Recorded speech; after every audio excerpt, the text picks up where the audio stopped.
अस्सलामु अलैकुम वरहमतुल्लाहि वबरकातुहू। दोस्तों और बुज़ुर्गों, नमाज की बड़ी फजीलत आई है तो हमें नमाज पाबंदी के साथ अदा करनी चाहिए। कुरान करीम के अंदर अल्लाह तबारक व तआला इरशाद फरमाते हैं, अक़ीमुस्सलात वला तकूनू मिनल मुशरिकीन, कायम रखो नमाज और मत हो शिरक करने वालों में से। नमाज एक ऐसी पसंदीदा इबादत है जिससे किसी नबी की शरीयत खाली नहीं है। कोई नबी ऐसा नहीं आया जिसको अल्लाह तबारक व तआला ने नमाज ना अता की हो।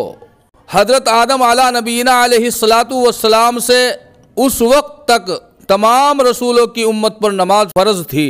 हाँ, उसकी कैफियत में अलबत्ता तग़य्युर होता रहा है। हमारे नबी सल्लल्लाहु अलैहि वसल्लम की उम्मत पर इब्तिदाए रिसालत में 2 वक्त की नमाज फ़र्ज थी, एक क़िब्ल आफ्ताब निकलने के और एक क़िब्ल आफ्ताब डूबने के। हिजरत से 1.5 बरस पहले जब नबी करीम सल्लल्लाहु अलैहि वसल्लम को मेराज से नवाजा गया तो नमाज इन 5 वक्तों में फ़र्ज की गई। फजर, ज़ोहर, असर, मगरिब, इशा, इन 5 वक्तों की नमाज सिर्फ इसी उम्मत के साथ ख़ास है। पहली उम्मतों पर किसी पर सिर्फ फजर की नमाज फ़र्ज थी, किसी पर ज़ोहर की और किसी पर असर की।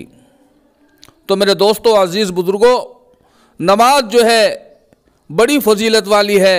नमाज के बगैर गुजारा नहीं है। नमाज इस्लाम का रुकन है और नमाज इस्लाम का रुकन आज़म है। बल्कि अगर यूँ कहा जाए कि इस्लाम का दारो मदार ही नमाज पर है तब भी बिल्कुल मुबालगा नहीं।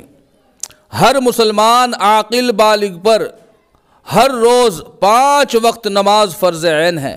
मगर देखो हमारा क्या हाल है कि 5 वक्त तो बहुत दूर की बात, हमारे बहुत से हजरात ऐसे हैं कि 1 वक्त की नमाज भी अदा नहीं करते। बड़े अफसोस की बात है, बड़े अफसोस का मकाम है। तो दोस्तों और बुजुर्गों, हमें चाहिए कि अपनी 5 नमाजों की पाबंदी करें। प्यारे नबी सल्लल्लाहु अलैहि वसल्लम ने इरशाद फरमाया कि इस्लाम की बुनियाद 5 चीज़ों पर है। एक तौहीद और रिसालत का इकरार करना, दूसरे नमाज पढ़ना और तीसरे ज़कात अदा करना और चौथे रमज़ानुल मुबारक के रोज़े रखना और 5वें बशर्ते कुदरत हज करना। अगर हिम्मत हो तो हज करना। तो दोस्तों और बुज़ुर्गों, इस्लाम की बुनियाद 5 चीज़ों पर है। फरमाया प्यारे नबी सल्लल्लाहु अलैहि वसल्लम ने कि ईमान और कुफर के दरमियान नमाज हद फासिल है, यानी ईमान और कुफर के दरमियान नमाज ही का फ़र्क है। तो दोस्तों और बुज़ुर्गों, गैर ईमान वाले भी नमाज नहीं पढ़ते और हम भी नमाज नहीं पढ़ते, तो हमारे में उनमें क्या फ़र्क रहेगा। हमें चाहिए कि अपनी नमाज़ों की पाबंदी करें। ईमान और कुफर के दरमियान नमाज ही का तो फ़र्क है। अगर वो भी नमाज नहीं पढ़ रहे और हम भी नमाज ना पढ़ें तो उनमें हम में क्या फ़र्क होगा। नबी करीम सल्लल्लाहु अलैहि वसल्लम ने फरमाया कि जिसने जानबूझकर नमाज छोड़ दी वो काफिर हो गया। तो दोस्तों और बुजुर्गों, अब हम अपने अंदर गौर करें कि हम जानबूझकर नमाज छोड़ रहे हैं या कोई सख्त बीमारी या परेशानी में है नमाज छोड़ रहे हैं।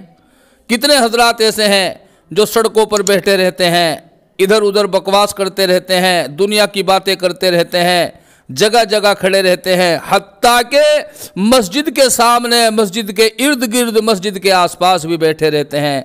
मगर अफसोस कि अजान की आवाज़ कानों के अंदर आती है, हय्या अल सलाह की, हय्या अल फलाह की सदाएँ कानों के अंदर गूंजती हैं, मगर अफसोस दिल पर असर नहीं होता कि मुअज्जिन कह रहा है हय्या अल सलाह, आओ नमाज के लिए, हय्या अल फलाह, आओ कामयाबी की तरफ। मगर अफसोस के अड़ोस पड़ोस में रहते हैं, बैठे रहते हैं, खाली बातों में लगे रहते हैं, चाय की दुकानों पे बैठे रहते हैं, मस्जिद के आसपास रहते हैं, मगर अफसोस कि नमाज के लिए हमारे कदम नहीं उठते।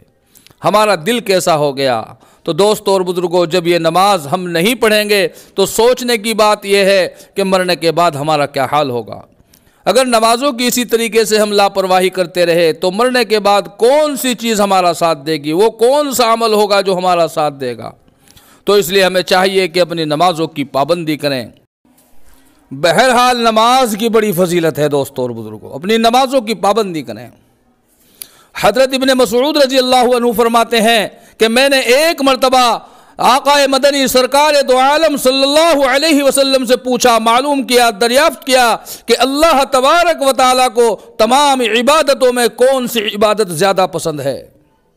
तो जानते हैं आप हज़रात, प्यारे नबी मोहम्मद करीम सल्लल्लाहु अलैहि वसल्लम ने क्या इरशाद फरमाया।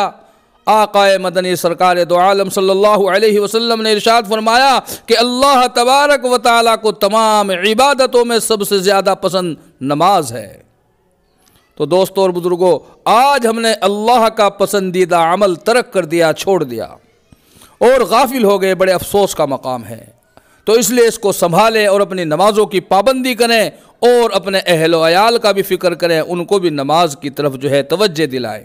हज़रत हुज़ैफ़ा रज़ी अल्लाह इरशाद फरमाते हैं कि नबी अकरम सल्लल्लाहु अलैहि वसल्लम को जब कोई सख्त अमर पेश आता, अल्लाह के नबी सल्लल्लाहु अलैहि वसल्लम फ़ौरन नमाज की तरफ मुतवज्जे हो जाते थे। तो दोस्तों और बुज़ुर्गों, हर हाल में, हर ज़रूरत में सहाबा इकराम और आकाए मदनी सरकार दो आलम सल्लल्लाहु अलैहि वसल्लम नमाज में मुतवज्जे होते थे। जब भी कोई सख्त अमर पेश आता, कोई ज़रूरत पेश आती, तो अल्लाह ही की तरफ तवज्जो फरमाते और नमाज में खड़े हो जाते। अल्लाह तबारक व तआला की मदद नमाज के ज़रिए हासिल करते। अब हम भी अपने अंदर ज़रा गौर करें कि जब हम पर कोई परेशानी या दिक्कत या मुश्किल आती है, तो क्या हम भी ऐसा करते हैं जैसा कि हमारे नबी सल्लल्लाहु अलैहि वसल्लम करते थे, सहाबा इकराम करते थे कि फ़ौरन नमाज की तरफ जो है मुतवज्जे हो जाया करते थे। दोस्तों और बुज़ुर्गों, आज हमें कोई परेशानी दिक्कत आती तो हम दर बदर की ठोकरें खाते हैं, इधर उधर भटकते हैं। यही वजह है कि आज हम परेशान हैं। इसलिए हमें चाहिए कि जब भी कोई ज़रूरत पेश आए, दिक्कत आए, कोई जो है दुनिया की हाजत हो या कोई तलब हो या कोई परेशानी हो या कर्ज़ हो या हर्ज हो या मरज़ हो, तो हर हाल में हमें अल्लाह ही की तरफ मुतवज्जे होना चाहिए और नमाज के ज़रिए से अल्लाह की मदद हासिल करनी चाहिए। फिर इंशाअल्लाह दुनिया में भी कामयाबी हासिल होगी और आखिरत में भी। अल्लाह ताला समझ की तौफीक नसीब फरमाए। दोस्तों और बुज़ुर्गों, नमाज की बड़ी फजीलत आई है। और दोस्तों और बुज़ुर्गों, जो आदमी नमाज ना पढ़े तो दोस्तों और बुज़ुर्गों उसका कुछ भी नहीं है। प्यारे नबी मोहम्मद करीम सल्लल्लाहु अलैहि वसल्लम ने इरशाद फरमाया, इस्लाम में कोई भी हिस्सा नहीं है उस शख्स का जो नमाज ना पढ़ता हो। और फरमाया बेवजू की नमाज नहीं होती। और दूसरी हदीस में है कि दीन बगैर नमाज के नहीं है। नमाज दीन के लिए ऐसी है जैसा आदमी के बदन के लिए सर होता है। तो दोस्तों और बुजुर्गों, नमाज जो आदमी ना पढ़ता हो उसका दीन में कोई हिस्सा नहीं है। और नमाज के बगैर ऐसा है जैसा कि आदमी जो है सर के बगैर होता है। तो दोस्तों और बुजुर्गों, नमाज के बगैर इंसान की ज़िंदगी जो है बेकार है, ख़राब है, ख़त्म है। तो इसलिए हमें चाहिए अपनी नमाज़ों की पाबंदी करें। नमाज़ों की बड़ी फजीलत है। नमाज हमारे दुनिया में भी काम आएगी और इंशाअल्लाह मरने के बाद भी काम आएगी। तो अल्लाह ताला हमें नमाज़ पढ़ने की तौफ़ीक़ नसीब फरमाए। अस्सलामु अलैकुम व रहमतुल्लाहि व बरकातुहू।